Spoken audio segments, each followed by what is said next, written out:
Good morning guys, this video for today, samahan ninyo ako guys no. Itong video ko nga po pala guys ay magpapalit tayo ng katig na ating bangka. At saka dahil nga guys may kalma na tayo ngayong porto, simula yan ngayong port kalma na.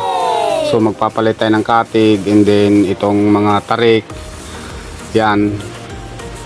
2K nga po pala yan dito sa amin guys, yung one seat na yan. So papalitan na natin yung ating bangka kasi kawawa naman yan. Ito na nga talagang unat na yung niya, palatik at saka katig kasi magpa 5 years na rin to guys na hindi natin napapalitan.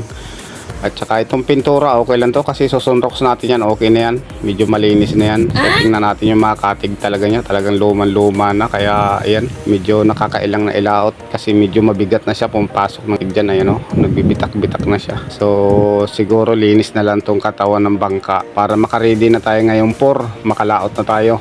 Mga kasamahan ko sa laot na tayong port. Saka ito nga po palang katig ko guys, ito ganito kalalaki to. So susukatin natin to, papakita natin ng actual sa inyo kung gaano ito kalalaki itong mga katig ko.